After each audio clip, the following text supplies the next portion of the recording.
Hello everyone, welcome back to pen box India channel. This is your Lakshmi. ఈ వీడియోలో చాలా surprising and shocking విషయాలైతే discuss చేసుకోబోతున్నా. ఏదైతే మన ఆదిత్య గారు మిడ్ నైట్ ఎలిమినేషన్ అయిన తర్వాత మన హౌస్మేట్స్ ఉన్నటువంటి షాక్ అంతా ఇంత కాదు. ఆ షాక్ ఎందుకు అనుకుంటున్నారు? అదే ఆదిత్య గారు ఎలిమినేట్ అయిపోయారా అని కాదు. అరే, మనీ టాప్ 5లో ఉన్నాడా అనే షాక్‌లో ప్రతి ఒక్కరు నిండిపోయారు. సో, ఈ సో, ఈ విషయం మీద హౌస్‌మేట్స్ ఎంత షాకయ్యారు? వాళ్ళ డిస్కషన్ ఏంది? మణికంఠ గేమ్ ఏంది? మణికంఠ ఏ డ్రామా చేస్తన్నాడు? ఈ సింపతి కోసం ఇది సింపతి ఓట్లా? లేకపోతే టాప్ 3లో ఉండడానికి అసలు కారణం ఏంటి? అది కూడా గట్టి కంటెస్టెంట్స్ నామినేషన్‌లో ఉన్నప్పుడు తను టాప్ 3లో ఉండడం ఏంటి అని ఒక్కొక్కరు ఒక్కొక్క విధంగా అయితే డిస్కస్ చేసుకున్నారు. వాటన్నింటి గురించి ఈ వీడియోలో అయితే డిస్కస్ చేసుకుందాము. అసలు అంటే ఆడియన్స్ పల్స్ మణికంఠ గేమ్‌ని మ్యాచ్ చేయడానికి ఒక్కొక్కరు సర్వ ప్రయత్నాలు చేశారు. నైట్ అంతా నిద్రపోవడానికి చాలా కష్టపడ్డారు. Only one topic, how Manikanta is in top 3, how he got saved. ప్రతి వీక్ సేవ్ అవుతున్నాడు. ఎలా సేవ్ అవుతున్నాడు? అసలు గేమ్ ఆడకుండా ఏం చెప్తున్నాడు కెమెరాల దగ్గరికెళ్ళి అనే టాపిక్ మీదే మొత్తం నడిచింది. సో, దాని గురించి అంతా డిస్కస్ హౌస్‌మేట్స్ మెయిన్ అనుకోవడం ఏందంటే, అరే, విష్ణుప్రియ కన్నా టాప్‌లో ఉండడం ఏందిరా? విష్ణుప్రియ టా బాటమ్ 3లో ఉండడం ఏంది? అసలేం జరుగుతాంది? నైనిక ఫస్ట్ వీక్ గేమ్ సూపర్‌గా ఆడింది. తనంతట తనే చీఫ్ అయ్యింది. ఎంత ఎఫర్ట్స్ పెడుతున్నారు. వాళ్ళిద్దరి కన్నా టాప్ 3లో ఎలా ఉంటున్నాడు? వాళ్ళు బాటమ్ 3లో ఎలా ఉన్నారు? అసలు ఏం ఆడుతున్నాడు అనేసి నబీల్ చాలా బాగా అర్థం చేసుకున్నాడు. ఎందుకంటే అతను బాగా బిగ్ బాస్‌ని చూసి అలవాటేమో. ఇలాంటి క్యారెక్టర్స్‌కి సింపతి అనేది చాలా బాగా వర్కౌట్ అవుతది. సో, ఆ సింపతిని వీడు బయట చూపిచ్చి వీడు ప్రతి వీక్ సేవ్ అవుతున్నాడు. సో, ఇలాంటోడిని అటాక్ చేయకుండా సపోర్ట్ చేస్తూ వీడిని కామ్ డౌన్ చేయాలనేసి నబీల్ బాగా బ్రెయిన్‌లో పెట్టుకున్నాడు. అండ్ ప్రేరణ వచ్చి పోయిన నామినేషన్స్‌లో కూడా ఎక్కువ ఎలివేషన్ ఇయ్యకుండా తన తప్పేందని కరెక్ట్‌గా క్లారిటీ ఇచ్చేసి ఎక్కువ ఆర్గ్యుమెంట్ చేయకుండా కవర్ చేసేసుకుంది. ఎందుకంటే గేమ్ ఆడుతున్నాడు. వాడికి ఎక్కువ మనం ఆర్గ్యుమెంట్ ఇచ్చేటప్పటికి వాడిని మనం డీమోటివేట్ చేస్తున్నామేమో అన్న ఉద్దేశంతో అయితే ప్రేరణ నామినేషన్స్‌లో కూడా ఇది పెట్టింది. అండ్ ప్రేరణ ఆదిత్య గారు వెళ్ళిపోయిన తర్వాత మణికంఠ ఒక డ్రామా చేశాడు. దాన్ని కరెక్ట్‌గా క్యాచ్ చేసింది. అసలు ఎళ్ళిపోయింది ఆదిత్య గారు. డేంజర్‌లో ఉండేది విష్ణుప్రియ, నైనిక. వాళ్ళు ఏడవాలి, వాళ్ళని ఓదార్చాలి. వాడెందుకు ఆడ కూర్చొని అక్కడ డ్రామా చేస్తున్నాడు? వాడినెందుకు మీరందరూ కూర్చొని అక్కడ అటెన్షన్ క్రియేట్ చేస్తున్నారు అని పర్ఫెక్ట్ పాయింట్ పెట్టింది. అక్కడ మీరు బాగా గమనించండి. నైనికకి నామినేషన్ ఏశాడు. ఆదిత్య గారికి వెళ్ళిపోవడానికి పాయింట్ చెప్పాడు. ఆదిత్య గారు కూడా ఆ పాయింట్ యాక్సెప్ట్ చేయలేదు. అది ఎక్కడ బ్యాక్ ఫైర్ అవుతుందో అనేసి నాకంత నిమిషంలో టైం నా వల్ల కాలేదురా, పాయింట్ పెట్టలేను. నాకు బాగా ఇదేస్తుంది, బాధేస్తుందని ఏడుస్తున్నాడనమాట. దానికి అక్కడ మంచి పాయింట్. అక్కడ ఎక్కడ్రా నీకు 1 మినిట్ ఇచ్చింది. 10 మినిట్స్ టైం ఉన్నింది. అందరికీ తెలుసు రీజన్ చెప్పాలనేసి. 10 మినిట్స్ టైం ఉన్నింది. నువ్వు మరీ అంత ఇదే ఇద్దు. నీకు అంత పాయింట్ ఉన్నప్పుడు నువ్వు నైనికాకి ఏసుకోవాల్సింది. మరి ఆదిత్యానికి ఎందుకు ఏసుకున్నావు? ఇప్పుడు మళ్ళీ దాని గురించి ఎందుకు ఏడుస్తున్నావు? అక్కడ ఎలిమినేట్ అయిపోయి ఎళ్ళిపోవడానికి నువ్వు రీజన్ చెప్పలేదు. లీస్ట్‌లో ఉండడానికి నీ ఒపీనియన్ చెప్తున్నావు. అంతే, నువ్వెందుకు అంత ఓవర్ యాక్షన్ చేస్తున్నావు? అక్కడే చెక్ పెట్టేసింది. నా వల్ల కాదు, నేనంతే అననేసి ఒక ఒక సింపతిని క్రియేట్ చేయడానికి, కెమెరా అటెన్షన్‌ని ఫోకస్ పెట్టడానికి అక్కడైతే కొంచెం డ్రామా ఏశాడు. ఇక్కడ సీత, ప్రేరణ మాట్లాడుకుంటూ వీడు ఏం ఆడుతున్నాడనేసి వీడికి సేవ్ అయ్యాడు. టాప్ 3లో ఉన్నాడు.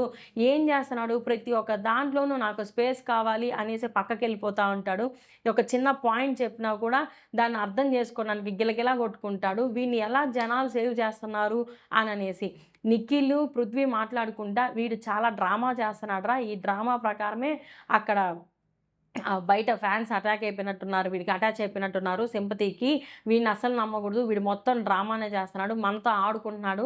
అయినా విష్ణుప్రియ కన్నా వాడు హైయెస్ట్‌లో ఉండడం ఏంది ఓటింగు అనేసి. విష్ణు గూడా మరి నాకన్నా ఓట్లు ఎక్కువ ఎలా పడుతున్నాయిరా మణికంఠకి, నాకు అర్థం కావట్లేదు అననేసి. వీళ్ళంతా డిస్కషను. నైనిక, సీత కూడా చాలా సేపు డిస్కషను. ఇంక మీదట మణికంఠతో జాగ్రత్తగా ఉండాలి. ఎందుకంటే తనకంటూ ఒక ఫ్యాన్ బేస్ బయట ఫామ్ అయిపోయింది. మన మీదన తనని అటాక్ చేసినట్టు మాట్లాడినా, తన మీద ఆర్గ్యుమెంట్ తెచ్చినా, అలిగేషన్ తెచ్చినా, సో వాళ్ళ ఫ్యాన్స్ మనల్ని టార్గెట్ చేసి ఎలిమినేట్ చేసే ఛాన్సెస్ ఉంటాయి అనేసి సీత ఒక కన్క్లూజన్‌కి అయితే వచ్చేసింది. ఇంక ఈ రోజుటి నుంచి చూడాలి సీత మణికంఠతో ఎట్లా ఆడుకుంటుందో, లేదు అటాకే చేస్తుందా, లేదో సర్దుకుపోయేసి సపోర్ట్ చేస్తూ అమ్మ వీడితో ఎందుకులే పెట్టుకోవడము అనేసి ఏమన్నా క్రియేట్ చేస్తదో చూడాలి. ప్రతి వీక్ అంటే స్టార్టింగ్ నుంచి ఎండింగ్ వరకు మణికంఠ గేమ్ ఎలా ఆడాడో దాని గురించి ఫస్ట్ డిస్కస్ చేసుకుందాం. ఎందుకు ఆయనకి బయటికి అంత సింపతి వర్కౌట్ అయ్యిందో కూడా చెప్తా. ఆల్రెడీ సింపతి మీద గేమ్ గెలిచినోళ్ళు ఇద్దరున్నారు. ఒకటి సన్నీ. ఏ మాటకి ఆ మాట. సీజన్ 5లో సీజన్ 5లో సింపతికి చాలా బాగా ట్రై చేశాడు సన్నీ. అక్కడ సింపతి మీద కూడా ఒక 30% ఓట్లు పడ్డాయి సన్నీకి. అందుకే గెలిచాడు. అండ్ లాస్ట్ సీజన్‌లో పల్లవి ప్రశాంత్‌కి గేమ్ ఎఫర్ట్స్ పెట్టాడు, ఒప్పుకుంటున్నాం. కానీ మాట పరంగా, ఆర్గ్యుమెంట్ పరంగా లేదు. దానికి శివాజీ గారు బాగా సపోర్ట్ చేశారు. అయినా కూడా ఫస్ట్ నుంచి సింపతి బాగా గెయిన్ అయిపోయింది. ఫస్ట్ నామినేషన్స్‌లోనే ఆయనకిచ్చిన ఎలివేషన్ అంతా ఇంత కాదు. ఆ ఒక్క దాంతో 70% ఆఫ్ ఓట్ బ్యాంకు పల్లవి ప్రశాంత్ మీద నిలబడిపోయి సింపతి ప్రకారంగానే ఆయన గెలిచేశాడు. సో, ఆ ట్రిక్ తెలుసుకున్న మణికంఠ హౌస్‌లోకి సింపతిని గెయిన్ చేసుకుంటే చాలు, మనం హౌస్‌లో ఉండిపోతాం. ఫస్ట్ ఏమన్నాడు, అరే నేను ఫస్ట్ నామినేషన్‌లో సేవ్ అయితే చాలురా అన్నాడు. మళ్ళీ సెకండ్ డిస్కషన్స్‌లో ఏమన్నాడు, నేను 5 వీక్స్ ఉంటే చాలురా అన్నాడు. ఇప్పుడు ఫిఫ్త్ వీక్ కూడా సేవ్ అయిపోయాడు. అది ఎవ్రీ వీక్ నామినేషన్‌లోకి వస్తున్నా సేవ్ అయిపోతున్నాడు. అది తనకు ఆ కాన్ఫిడెన్స్ రాదా? ఒక నామినేషన్‌లోకి వస్తే ఇంక గేమ్ ఆడడు, ఏం ఆడడు, పిచ్చి లేసిపోయి కెమెరాల ముందర కూర్చొని పిచ్చిగా మాట్లాడుతుంటాడు. కానీ ఒక విషయం, రెండే 2 ప్లస్ పాయింట్లు మణికంఠలో ఏం తెలుసా? క్లారిటీగా మాట్లాడతాడు. డిస్కషన్ ఏదైనా ఆర్గ్యుమెంట్ పెట్టడం గట్టిగా పెట్టి మాట్లాడతాడు. తన పక్కన తప్పున్నా, పిచ్చిగా వాదిస్తున్నా కూడా ఆర్గ్యుమెంట్ చేయడం అనేది ఈజీగా వదలడు. వాదిస్తానే ఉంటాడు. ఆ 2 తప్ప ఇంకేం లేవు మణికంఠ దగ్గర. ఇక్కడ హౌస్‌మేట్స్ ఒక భ్రమలో అయితే ఉన్నారు. ఏమని మాట్లాడుకుంటున్నారంటే నిఖిలు, యష్మి, పృథ్వీ, విష్ణు, నైనిక, సీత వీళ్ళంతా అసలు ఆదిత్య అన్న ఈ 2 వీక్స్, ఈ 2 డేస్ ఎంత బాగా గేమ్ ఆడాడు. ఈ 2 డేస్‌లో ఓటింగ్ పోల్‌కి మరీ టాప్ 3లో మణికంఠ అని పెట్టేంత ఓటింగ్ జరుగుతుందంటే అసలు ఏం జరుగుతుంది? ఆదిత్య అన్న గేమ్ చూసి అన్నా ఆదిత్య అన్న సేవ్ అయిపోవాలి కదా! దేన్ని చూసి ఏస్తన్నారు అనేసని వీళ్ళు టాప్ 3లో పెట్టారేందిరా అనే డిస్కషన్ వీళ్ళకి జరుగుతాంది. అక్కడ ఏంటంటే అసలు టాస్క్ మ్యాటర్ కాదు. ఇక్కడ 'బిగ్ బాస్' షో అనేది టాస్కులు గట్టిగా ఆడేసి, ఇరగదీసేసి, చింపేసి అట్లా ఇట్లా అని ఆడేస్తే దానికి ఓట్స్ అనేటివి పడవు. ఒకరోజు ఆడతారు, ఒకరోజు ఆడరు. ఇక్కడ main personality important. Personality development అనేది చాలా చాలా ఇంపార్టెంటు. ఆ పర్సనాలిటీని డే 1 నుంచి లాస్ట్ వరకు ఎలా క్యారీ చేసుకుంటా తీసుకొస్తారనేది మెయిన్. ఇంకొకటి సింపతిని ఫస్ట్ వాళ్ళు జనాల బ్రెయిన్‌లోకి ఎక్కిచ్చారంటే, ఆ ఓట్ బ్యాంక్ అనేది ఒక స్పెషల్‌గా ఉంటుందనమాట మనకు ఔట్ సైడ్. అమ్మలు, అక్కలు ఈళ్ళుంటారు గదా! వాడు ఒకరంతా ఏడిస్తే చాలు, వాడి ఫ్లాష్ బ్యాక్ ఏదన్నా చెప్తే చాలు, అరే! ఇన్ని కష్టాలు పడ్డాడా అన్నట్టు మెంటల్‌గా బ్రెయిన్‌కి ఎక్కించుకునేసి ఓట్లు గుద్దేసేటివనేటివి అది సెపరేట్ ఓట్ బ్యాంక్ ఉంటది. ఆ ఓట్ బ్యాంక్‌ని గ్యాదర్ చేసుకోవడంలోనే ఉంటదనమాట మెయిన్. ఇప్పటి వరకైతే ఆ సూపరు గేమ్ వీళ్ళు ఆడార్రా, వీళ్ళు కరెక్ట్ విన్నర్స్ రా అని అనిపిచ్చింది. కౌశల్ గేమ్ ఆడి విన్ అయ్యాడాయన. టాస్కులు, ఆర్గ్యుమెంట్లు భయంకరంగా ఆడి విన్ అయ్యాడు. ఆయనకి సింపతి అనేది అంత ఎప్పుడు ఏడవలేదు గానీ, తన లెమన్స్ ఎత్తి కళ్ళలో పిండారనమాట. అక్కడ కొంచెం సింపతి గెయిన్ అయింది. అంటే హౌస్‌మేట్స్ టార్గెట్ చేశారనేసి. మిగతా టైంలో అంతా ఆయన గేమ్ ఇరగదీసి ఆడాడు. ఆయన జెన్యూన్‌గానే విన్నర్ అయ్యాడని అనిపిచ్చింది.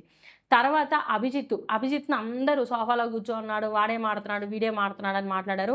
ఒకే ఒక గేము, ఆ రోబో టాస్క్ గేమ్‌లో ఆయన యూజ్ చేసిన బ్రెయిను, స్మార్ట్‌నెస్, అక్కడి నుంచి గేమ్‌ని టర్న్ చేసిన విధానము, అక్కడ ఆయన ఇంక మహా అంటే అంత స్మార్ట్‌గా గేమ్ అంటే టాస్క్‌లు గట్టిగా ఆడకుండా విన్ అయినోళ్ళు ఎవరైనా ఉన్నారు అనంటే అభిజిత్తే మెయిను. ఎక్కువ ఫిజికల్ ఆడల. ఎందుకంటే అక్కడ ఫిజికల్‌గా అఖిల్ బాగా ఆడాడు, సోహెల్ బాగా ఆడాడు, మెహబూబు.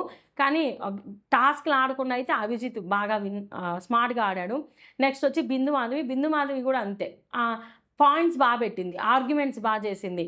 ఆడిన 2, 3 టాస్కుల్లో మంచి ఎలివేషన్ వచ్చింది. ఆమెకి ఓటీటీ విన్నరు తను. తన పాయింట్స్ అలా పెట్టుకునింది. సింపతితో విన్ అయిన వాళ్ళల్లో పల్లవి ప్రశాంత్‌కి ఎక్కువ ఓట్లేసుకోవచ్చు. ఎందుకంటే గేమ్ ఆడాడు, స్ట్రాటజీలన్నీ ప్లే చేయలా, సింపతిని ఎప్పుడు ఏడవడం, కెమెరా దగ్గరికి ఏడవడం, ఓ గేమ్ ఓడిపోతే ఏడవడము, గేమ్ గెలిచినా ఏడవడము అనే ఒక సింపతి ఇది. ఆ బ్లాక్స్ టాస్క్ ఏదైతే ఆడాడో అసలు అది బిగ్ బాస్ ఇచ్చిన టైం కన్నా 2 మినిట్స్ ఇస్తే 2 సెకండ్స్‌లో చేసినట్టు చేశాడు కదా! అలాంటిది గట్టిగా పడడం వల్ల విన్నింగ్ దాకా తీసుకెళ్లారు. ఓన్లీ ముక్కు తీతుకొని ఏడ్చే వాళ్ళని నాకు తెలిసి మహా అంటే సర్వైవల్ ఒక 5 వీక్సో, 8 వీక్సో, 10 వీక్సో వరకు ఉంచుకొని పంపించేది ఉంటుంది. ఇలా ఏడ్చి మోనాల్ కూడా 10th వీక్‌లో ఏమో 10th వీక్ దాకా లాగి తర్వాత ఎళ్ళింది. ఈ మణికంఠ విన్నర్ అయితే అవ్వడు గానీ, ఖచ్చితంగా survival of the Bigg Boss show అన్నట్టు మాత్రం కొన్ని రోజులు లాక్కొని రావచ్చు. ఇది ఎందుకు? అతన్ని ఎందుకు అన్ని రోజులు జనాలు ఉంచాలనుకుంటున్నారు? అతను ఉండడానికి కారణం ఏంది? బిగ్ బాస్‌కి ఆయన ఎంత అవసరం అనేది మణికంఠ చాలా అవసరం. ఎందుకంటే కంటెంట్. తన ఒక్కడితో మిగతా అందరితో వచ్చేటువంటి కాన్‌ఫ్లిక్ట్ ఏదైతే ఉందో, కంటెంట్ ఏదైతే ఉందో, ఆ కంటెంట్ బిగ్ బాస్‌కి చాలా అవసరము. దాన్ని బయటికి లాక్కురావాలని మణికంఠ నెగెటివ్‌గా చేసినటువంటి ఫుటేజ్ ఏదైతే ఉందో, అది ఎపిసోడ్‌లో వెయ్యల. లైవ్‌లో చాలా జరిగింది. సీత మణికంఠ గొడవ జరిగాడు గదా! అక్కడ బీభత్సమైన రచ్చ. మణికంఠ ఓవర్ యాక్షన్ జేశాడు. అక్కడ నెగెటివ్ ఫుటేజ్ మొత్తం తీసేశాడు బిగ్ బాసు. అదంతా అయిపోయి అక్కడ కెమెరాలు ఫోకస్ ఉంటాయి. అక్కడ నేను ఏడవాలని ఏడ్చేసి లోపలికెళ్ళి ఇంకొక డ్రామా యేశాడు. కెమెరా తిరిగి నేను ఓవర్ జేశానా? నాకేంటో అలా అనిపిచ్చింది, ఇలా అనిపిచ్చింది. మళ్ళీ నైట్ అంతా వాళ్ళతో అంతా అయిపోయినాక అందరితో కూర్చొని ఆడుకోవడం, మాట్లాడుకోవడం. అప్పుడున్న మణికంఠ ఒకటా? ఇక్కడున్న మణికంఠ వేరా? ఏం అర్థం గాల. ఆ ఫుటేజ్‌ని మొత్తం బిగ్ బాస్ పక్కకు తీసేశాడు. నెగెటివ్ అవ్వకూడదనేసి. అండ్ నిన్న రాత్రి ఆదిత్య గారు ఎళ్ళిపోయినాక జరిగినటువంటి ఆ డ్రామా ఏదైతే ఉందో, దాన్ని గూడా ఏయలే ఎపిసోడ్‌లో. నాకు బాగా అర్థమైంది. ఎయలా గూడా. ఎంత డ్రామా చేశాడో కానీ ఎయలేదు. అక్కడ ఏ ఏ డిస్కషన్ వచ్చినా తనదంటూ ఒక నెగెటివ్ పాయింట్ పెట్టి ఆర్గ్యుమెంట్ చేసుకొని ఒక నెగెటివే అవుతాడు. కానీ బిగ్ బాస్ అయితే ఆ ఫుటేజ్ ఇలా బిగ్ బాస్ కాపాడుకుంటా వస్తున్నాడు. మీరు బాగా గుర్తుపెట్టుకోండి. 'బిగ్ బాస్' సీజన్ 8 షోకి బిగ్ బాస్ ముద్దు బిడ్డ ఎవరంటే అది మణికంఠనే. ఎందుకంటే నెగెటివ్ ఫుటేజ్‌ని డిలీట్ చేసి ఓన్లీ పాజిటివ్‌గానే తన ఏడుపునే బయట చూపిస్తా తీసుకొస్తున్నాడు. అది మాత్రం ఒక పాయింటు. ఇది ఎప్పుడు దాకా లాగుతాడనేది ఇంక బిగ్ బాస్ ఇష్టం. ఇంక మణికంఠ ఆడియన్స్‌ని ఎలా తన పక్కకి తిప్పుకున్నాడు అనే దాని గురించి మాట్లాడుకుంటే, ఇక్కడ మణికంఠ ఆడే ఆట జస్ట్ ఆడియన్స్‌తో మాత్రమే. హౌస్‌మేట్స్‌తో సంబంధం లేదు. ఆడియన్స్‌కి నా ఏడుపు ఎలా ఇనపడాలి? నాకు వాళ్ళెలా కనెక్ట్ అవ్వాలి? అనే దాని గురించి ఆయన ఫోకస్సు. నా బిగ్ బాస్ కెమెరాలు నన్ను ఎంత యాంగిల్‌లో చూపిస్తున్నారు? ఏ టైంలో చూపిస్తున్నారు? నా మీద ఎంత ఫోకస్ పెట్టాలి? ఆల్మోస్ట్ 1 అవర్ ఎపిసోడ్‌లో నేను అట్‌లీస్ట్ ఒక 60% కనిపించే విధంగా చూసుకోవాలని మెయిన్‌గా పెట్టుకున్నాడు. దీనికి ఆయన వాడుకున్న విధానం ఏందంటే, ఆయుధం ఏందంటే రావడం హౌస్‌లోకి ఫ్యామిలీ బ్యాక్‌గ్రౌండ్ ఫ్లాష్ బ్యాక్ ఏదైతే ఉందో తనకి అమ్మ చనిపోవడం, భార్య పిల్లలు వదిలేయడము, ఒంటరిగా 3 ఇయర్స్ ఒక రూమ్ ఒకే దగ్గర ఉండడము, ఆయన వాళ్ళ అమ్మకి అంత్యక్రియలు ఎప్పుడో 20 ఇయర్స్ ముందర జరిగినటువంటి 20 కాదులెండి ఎప్పుడో జరిగినటువంటి అంత్యక్రియల విషయాన్ని ఆడ బయట చెప్పుకోవడము, తిన క్యాపబిలిటీస్, తిన బాధ్యతలని పక్కన ఆయన ఫెయిల్యూర్‌నెస్‌ని గూడా ఇక్కడ సింపతిగా కన్వర్ట్ జేశాడు.